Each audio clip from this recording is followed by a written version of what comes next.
Assalamualaikum warahmatullahi wabarakatuh. Selamat siang. Perkenalkan, nama saya Didik Gunawan. Saya adalah guru BK di SMA PGRI Ngondang. Pada kesempatan kali ini, perkenankanlah saya untuk menyampaikan materi MPLS tahun 2021 tentang tata krama. Mari kita ikuti materi yang saya sampaikan melalui slide PowerPoint berikut ini.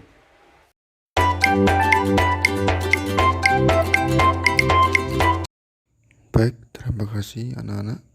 Untuk hari ini, sesuai yang sudah saya sampaikan tadi, kita akan membahas tentang materi tata krama. Satu hal perilaku yang saat ini mulai cenderung luntur di kalangan para remaja, terutama kalangan milenial seperti kalian, ya. Padahal tata krama sendiri ini adalah hal yang sangat penting untuk dimiliki oleh semua kalangan, terutama kalangan milenial, guna untuk meningkatkan jati diri seorang milenial yang baik di masa kini. Kalau kita lihat, tata krama ini adalah berasal dari dua kata, yakni kata tata dan kata trama. Tata adalah adat, aturan, norma, serta peraturan, sedangkan krama adalah sopan santun, kelakuan, tindakan, dan perbuatan. Jika dua kata ini kita gabungkan, maka terbentuklah tata krama. Dari arti perkata tadi, maka dapat kita simpulkan bahwa tata krama berarti aturan mengenai adat, sopan santun, kebiasaan, serta perbuatan yang mengandung unsur sopan santun. Tata krama yang wajib kita ketahui ada beberapa macam. Ada 5 macam yang saya tampilkan di slide ini. Yang pertama adalah tata krama dalam pergaulan. Yang kedua adalah tata krama makan dan minum. Yang ketiga, tata krama berpenampilan. Yang keempat, tata krama ketika bertamu. Dan yang kelima, dan tidak kalah pentingnya, ini adalah tata krama bermedia sosial. Tata krama pergaulan atau tata krama bergaul. Manusia dilahirkan sebagai makhluk sosial, yang itu adalah manusia tidak bisa lepas dari manusia yang lain. Artinya setiap hari kita tentu bergaul dengan orang lain. Untuk bisa bergaul dengan baik, maka ada tata krama dalam pergaulan, terutama bergaul dengan orang yang lebih tua. Atau saya contohkan di sini adalah bergaul dengan guru atau tenaga kependidikan di sekolah. Ada beberapa tata krama yang harus diterapkan oleh kalian. Yang pertama adalah berbicara dengan sopan. Tentunya ketika sampeyan semua berbicara dengan guru tidak sama dengan berbicara ketika dengan temannya, ya. Dari cara perkataan, kemudian cara pengungkapan kata-katanya, kemudian pilihan bahasa, itu harus benar-benar diperhatikan. Kalau memang tidak bisa bahasa Jawa dengan baik, seyogyanya menggunakan bahasa Indonesia. Nanti kalau tidak bisa menggunakan bahasa Jawa dengan baik, sampean ketika dengan guru atau dengan tenaga kependidikan ini berbicara dengan bahasa Jawa, nanti takutnya bahasa yang digunakan bahasa Jawa yang kasar, dan itu tidak termasuk suatu pembicaraan yang sopan ketika dengan Bapak Ibu guru. Jadi kalau kalian tidak bisa bahasa Jawa yang halus, maka berbicaralah dengan bahasa Indonesia yang sopan. Yang kedua, mengucapkan salam bila bertemu. Jadi jangan sampai nanti siswa kelas 10 SMA PGRI ini ketika tahu itu bahwa itu saya tahu itu orangnya adalah guru SMA PGRI, kalian diam saja, itu salah ya. Kalau ketemu guru SMA PGRI wajib mengucapkan salam, selamat pagi, selamat siang, selamat sore, bisa dengan assalamualaikum, minimal seperti itu. Tidak hanya dengan guru, dengan tenaga kependidikan juga. Ini termasuk TU, kemudian petugas kebersihan. Ini adalah sama-sama warga sekolah SMA PGRI. Jadi wajib untuk mengucapkan salam bila bertemu. Jangan sampai nanti kalian diam saja ketika tahu dan bertemu dengan warga sekolah SMA PGRI Gondang. Yang ketiga, mendengarkan dengan seksama bila guru berbicara. Jadi, jika guru di dalam kelas itu menerangkan pelajaran, kalian tidak boleh celometan, didengarkan, jangan bergurau dengan temannya. Guru di depan itu memberikan ilmu untuk kalian. Jadi kalian tidak mau diberikan ilmu, ya sudah, ngapain kalian ke sekolahan. Makanya ketika guru berbicara di depan kelas harus didengarkan dengan seksama, tidak boleh celometan satu dengan yang lain. Itu kalau di dalam kelas. Kalau di luar kelas tetap harus didengarkan bila dinasehati oleh guru. Ya, jangan sampai malah aju tak aju ketika guru berbicara dengan kalian. Ya, tetap harus diperhatikan karena guru ini adalah wakil orang tua kalian di sekolah. Yang keempat, tidak boleh meludah di depan guru. Saya katakan sebelumnya bahwa guru ini adalah wakil dari orang tuamu di sekolah. Ya, saya tanyakan ke kalian aja, masa kalian tega meludahi guru? Ya, kalaupun ingin meludah di tempat lain, tidak boleh ketika berbicara empat mata sampai tiba-tiba meludah, itu sangat dilarang ya. Yang kelima, tata krama bergaul dengan guru ketika berjalan harus dengan permisi jika bertemu dengan guru. Jadi maksudnya di sini adalah ketika sampean berjalan dan papasan dengan guru yang sama-sama jalan, harusnya wajibnya itu kalian permisi ya. Atau ketika ada guru duduk di satu tempat kemudian kalian jalan di depannya, itu harus permisi, tidak boleh seludur ya, dengan mengucapkan minimal permisi Pak, permisi Bu. Dan yang lebih baik lagi adalah menundukkan badan ketika berjalan di depan guru. Selanjutnya ini adalah tata krama ketika makan dan minum.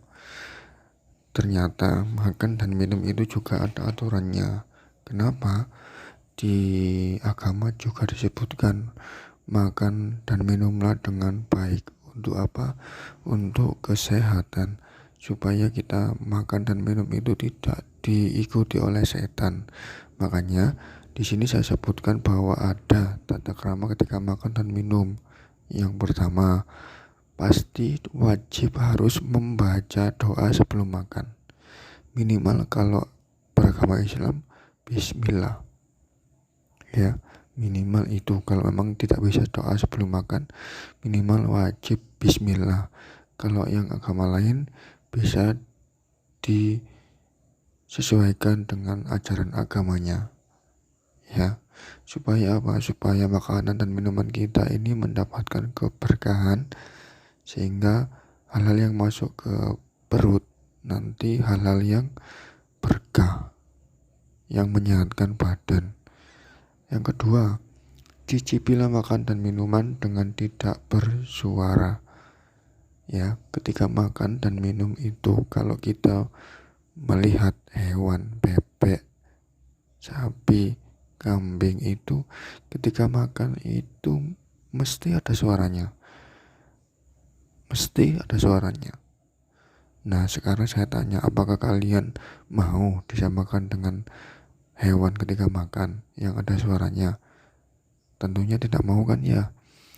Kalau tidak mau, maka ketika mencicipi makanan dan minuman dengan tidak bersuara, ya, jangan sampai mengeluarkan suara ketika makan. Yang ketiga, jika batuk pada waktu makan, tutupi mulutnya. Supaya apa? Supaya tidak menyebabkan gangguan kepada teman-teman yang lain di sekitar kita.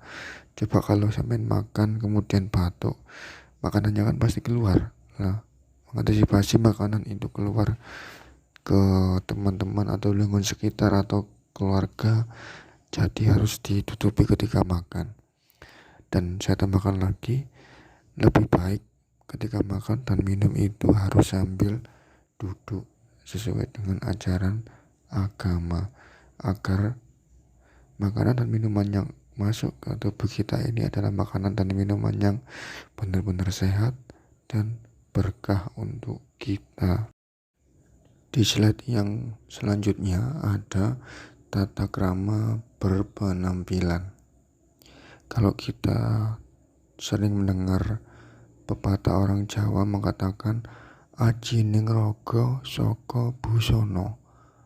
Orang kelihatan punya harga diri, punya nilai di mata orang lain. Pertama dilihat dari berbusananya bagaimana, tata penampilannya bagaimana. Ya, jadi kita harusnya itu tidak anggar berpenampilan seenaknya kita sendiri, tidak ya.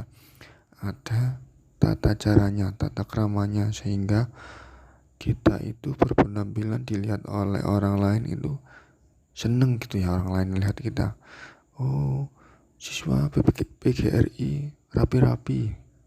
Nah, nanti yang dapat nilai bagus kan sampean sendiri. Jadi mari kita lihat tata krama berpenampilan, terutama sebagai siswa ketika di sekolah. Yang pertama adalah cara menggunakan pakaian. Tentunya berpakaian yang rapi sesuai dengan hari. Usahakan pakaian itu disetrika agar tidak kusut. Kemudian menggunakan wewangian atau parfum sehingga tidak menimbulkan polusi di sekitar kita. Ya, yang selanjutnya adalah pakaian tidak boleh press body atau mepet. Ya, yang perempuan bajunya tidak boleh kelihatan bentuk tubuhnya. Yang laki-laki juga seperti itu, celananya tidak boleh dipensil. Ya, wis berpakaian sesuai dengan aturan yang ada di sekolah itu aja enak sampean. Ya, celana ya umumnya seperti apa, baju ya ukurannya dilonggarkan, jangan sampai pakai ukuran adiknya. Ya, itu harus diperhatikan. Yang kedua, kalau pakai seragam sekolah harus dimasukkan pakai dasi sabuk hitam. Itu ketika hari Senin dan Selasa. Seragam putih abu-abu, karena di SMA PGRI ada dasinya. Jadi dasi itu wajib dipakai. Ya, kemudian bajunya dimasukkan, tidak boleh dikeluarkan. Kalau dikeluarkan nanti ada yang memasukkan sendiri. Ya, bisa saya, bisa guru lain yang siap memasukkan baju sampean. Ya, sabuknya harus sabuk hitam. Boleh sampean sabuk warna-warna, tetapi kalau di sekolah nanti saya tahu sabuknya saya pinjam tetapi tidak saya kembalikan. Ya, itu. Kemudian yang ketiga, pada waktu olahraga pakailah pakaian olahraga.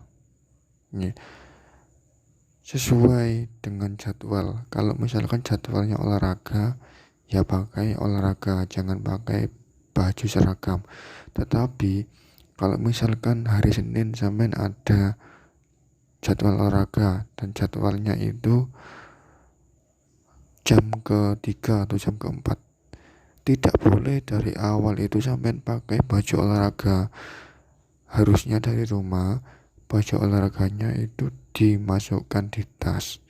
Berangkatnya tetap pakai pakaian seragam sesuai hari. Nanti kalau sudah jamnya olahraga baru sampean ganti baju. Jangan dari awal sampai akhir baju olahraga terus, nanti keringetan dan menimbulkan bau yang tidak sedap, kan kasihan ya. Jadi kalau waktunya olahraga dimasukkan di tas dulu, nanti ganti di sekolahan. Yang keempat, tidak berdandan secara berlebihan untuk yang perempuan ya. Tidak boleh berginju atau lipstick, tidak boleh memakai eyeshadow, tidak boleh memakai alis ya, tidak boleh memakai bulu mata palsu. Sampai sebagai siswa masih sekolah, masih anak sekolah, tidak pantas sampai berdandan seperti itu. Ya dandan sewajarnya saja, bedakan yang tipis-tipis, jangan menor-menor. Nanti dikiranya bukan anak sekolahan, tetapi anak warungan sana ya. Ini perlu digarisbawahi untuk yang perempuan. Untuk yang laki-laki tidak boleh berambut panjang. Laki-laki kodratnya adalah rambutnya pendek. Kalau rambutnya panjang nanti saya salah manggil. Harusnya saya panggil Mas karena rambutnya panjang, nanti saya panggil Mbak karena saya kiranya perempuan ya. Dan ada tambahan satu lagi, tidak boleh rambutnya dicat warna-warni ya, tetap harus hitam. Kecuali memang rambutnya sudah uban, sudah putih, itu tidak apa-apa karena sudah kodratnya dari sana. Slide selanjutnya adalah tata krama bertamu. Tentunya kalian, saya kira sudah sering bertamu ya, baik itu ke rumah teman, ke rumah saudara, ke rumah guru, dan lain sebagainya. Saya yakin sudah pernah bertamu dan menerima tamu. Ternyata bertamu juga ada tata kramanya. Biar apa? Biar kita bisa menghargai dan dihargai oleh tuan rumah ya. Tata kramanya apa? Satu, hendaknya berjanji dulu dan datang tepat waktu. Kalau sampai ingin ke rumahnya si A, wis langsung ujuk-ujuk ke sana. Iya kalau ada, kalau ndak ada kan kasihan sampai jauh-jauh ke sana, ndak ada. Makanya ini tertulis hendaknya berjanji dulu. Antisipasi kalau memang orangnya tidak ada di rumah, nanti sampean kan biar ndak kecewa, sudah datang jauh-jauh ternyata tidak ada di rumah.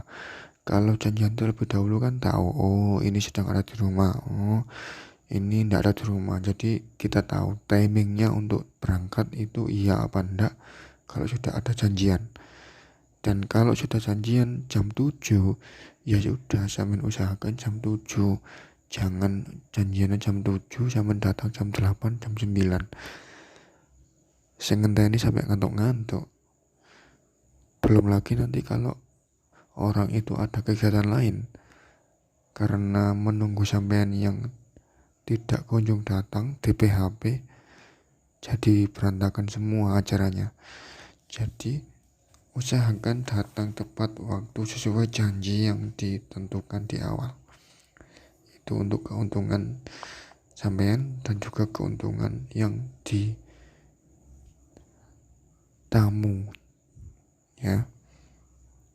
Yang kedua, tidak bertamu pada jam istirahat siang maupun malam.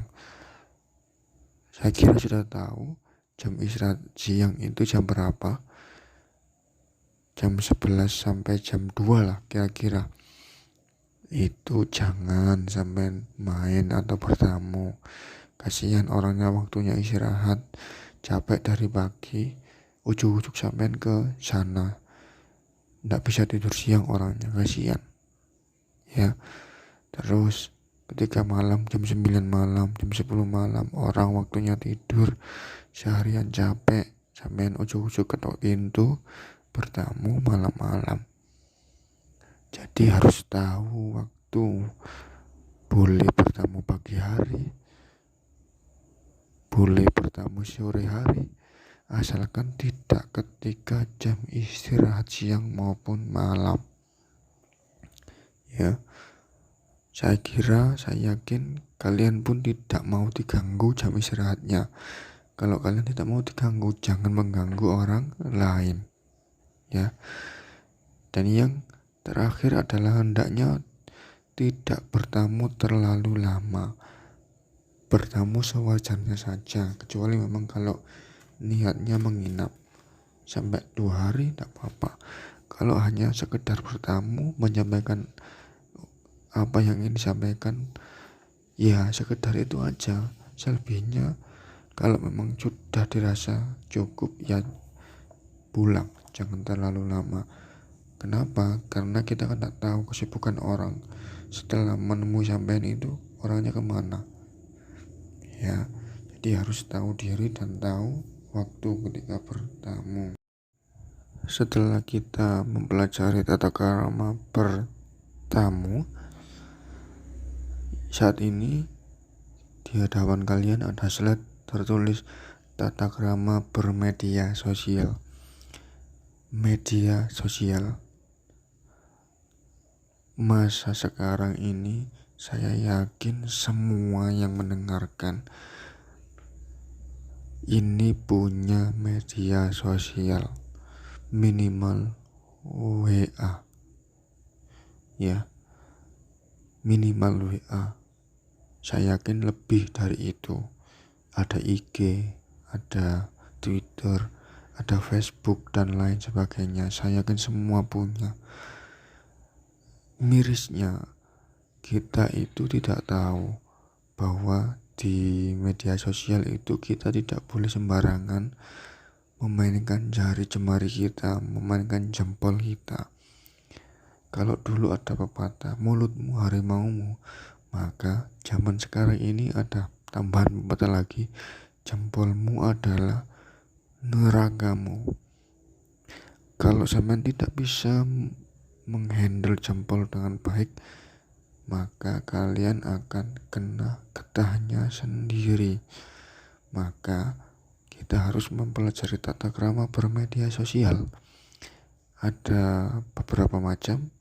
Yang pertama adalah hendaknya dengan menggunakan bahasa yang sopan, wajib. Kalau bahasanya tidak sopan, sampean pun pasti akan merasa jengkel dengan bahasa-bahasa yang tidak sopan. Ya, dengan bahasa-bahasa yang kasar yang tidak sopan. Makanya sampean sendiri harus menggunakan bahasa yang sopan ketika bermedia sosial, baik itu di chat WA secara pribadi ataupun di grup WA. Jangan menggunakan kata-kata yang kurang sopan, meso-meso, kata-kata keras maksudnya, kata-kata kasar. Apalagi di grup itu ada bapak ibu guru. Ya, jangan sekali-kali menggunakan kata yang tidak sopan. Yang kedua, hindari penyebaran sara, pornografi, dan kekerasan. Kita tidak boleh melakukan bullying di media sosial, ya, karena kita diciptakan semuanya sama, mempunyai kelebihan dan kekurangan masing-masing. Jangan sampai melakukan tindakan bullying kepada siapapun, apalagi men-sharing konten-konten pornografi. Ini bukan tontonan kalian. Kalian belum waktunya melihat itu, nanti ada waktunya sendiri. Makanya kita atau kalian tidak boleh menyebarkan berita atau konten pornografi. apalagi mengajak tawuran di media sosial. Tidak boleh. Banyak di berita anak-anak SMA bisa tawuran awalnya dari media sosial, mengajak temannya. Ya, ini tidak boleh. Yang ketiga, jangan terlalu mengumbar informasi pribadi. Ya, karena di media sosial ini bermacam-macam orang dan wataknya. Ya, kadang orang itu senang dengan kita, kadang orang itu tidak senang dengan kita. Antisipasi kalau misalkan ada orang yang tidak senang dengan kita, nanti melihat status kita yang terlalu pribadi, malah jadi bahan olok-olokan. Yang rugi adalah kita sendiri. Makanya kita harus punya filter saringan sendiri. Oh, ini untuk konsumsi saya pribadi, tidak usah dibuat status, tidak usah mencari like dari teman-teman yang lain. Ya, cukup dipendam sendiri. Dan yang keempat adalah tidak menyebarkan berita hoax atau berita bohong, karena dengan berita bohong ini akan membuat resah semua orang. Ya, apalagi sekarang zamannya COVID ini, kita sering melihat mendengar berita-berita hoax tentang COVID. Ya, sampean sendiri yang mungkin pernah membaca berita hoax, pasti kan cemas. Masa iya, padahal itu tidak benar. Makanya sampean yang sudah merasakan cemas ketika melihat berita hoax, jangan sekali-kali sampean sendiri itu menyebarkan berita hoax atau berita yang kurang jelas kebenarannya. Di awal tadi sudah saya katakan, manusia ini adalah makhluk sosial yang setiap hari bercengkrama dengan manusia yang lain. Ya, dan ketika bercengkrama itu harus punya tata krama.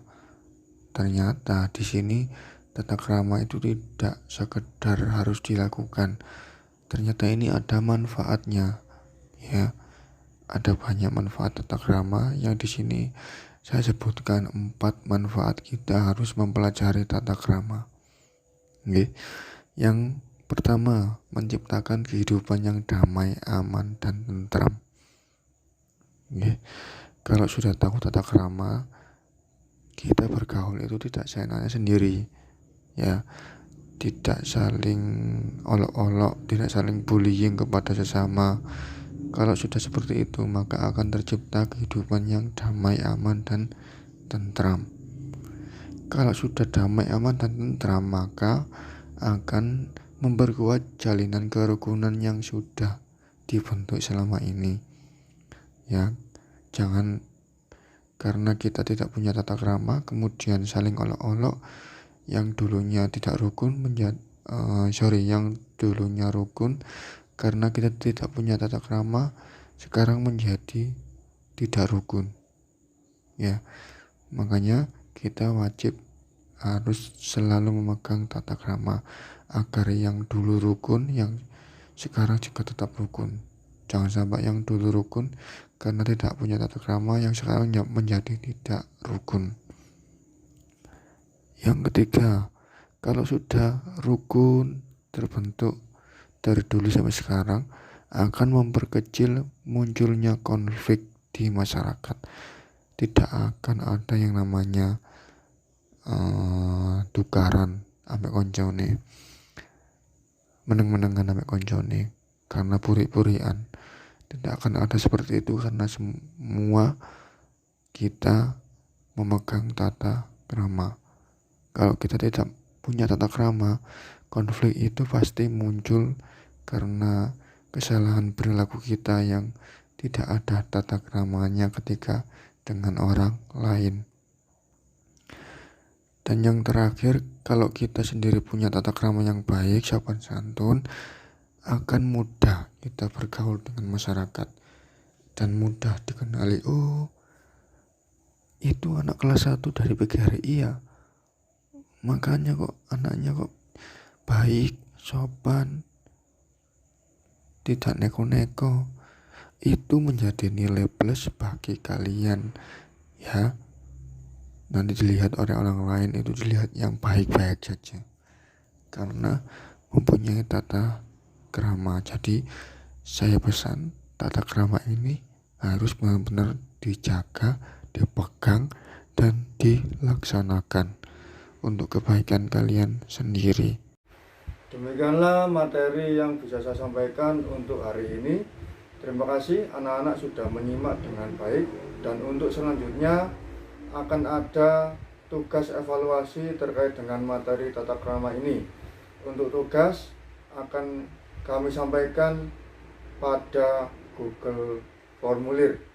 Sekian dari saya, kurang lebihnya mohon maaf. Wassalamualaikum warahmatullahi wabarakatuh.